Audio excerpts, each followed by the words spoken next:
Malawi Today.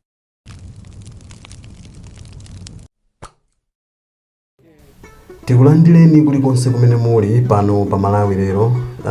Tikupasani tima updates ta ku polisi kumene kuli olemekezeka mayi Patricia Kaliati. Monga mukudziwa kuti mayi Kaliati anamangidwa dzulo pa mulandu umene apolisi angotchula kuti ndi woopsa kwambiri. Nde ku polisi umene mayi Kaliati anali kulinga zipolisi ndi ukundukiri apeta. Ndipo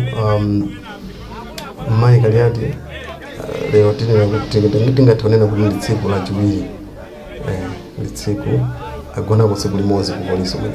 Ndero kumeneku kwafika anthu osiyanasiyana makamaka osatira chipani cha UDF amene mukuona mchithunzimo, komanso kumeneku kuli achipani cha A40 ndi DPP. Muona maklipu amene akusogolowa kuti kuli anthu osiyanasiyana, koma ife timafuna tikuwuzeni zimene Kalindo ayankhula kumeneko. Iwo auza anthu kunena kuti kumangidwa kwa Kaliati si kwa UTM kokha kamene si kwa Patricia Kaliati kokha, koma ndizikukhudza zipani zonse zosusa nkhani imene ikukhudza kosusa wina aliyense. Ndeno iwo anauza anthu kumeneko. Nde kukuchitika zosiyanasiyana kumeneko. Nde tikhala tili pano kupasana updates ankhani imeneyi, koma patakali pano tingofuna kuti tikupasireni zimene anthu akukamba kumene makamaka Kalindo afika malo amene. Sono taonerani ndipo mutiuze inuyo kuti nkhani imene inu mukuiona bwanji, mulipo mukuimva bwanji.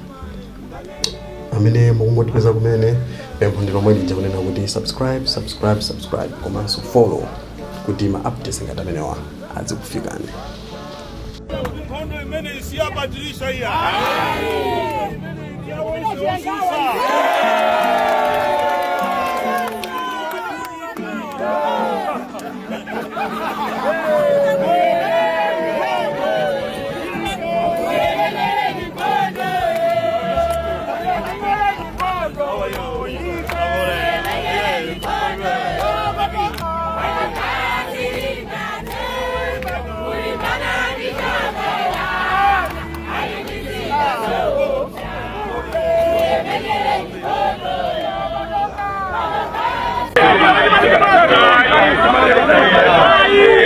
Boma ndio sasa na ndio kwa mgamanga ngondera nkona sandala upeseka kuhei unalomba nukuno boma lilisokeza ndio sasa mama andale wa mangidwa ndi andale sanza kataniso abwera kama kwa hiyo sirida kwa sababu songa.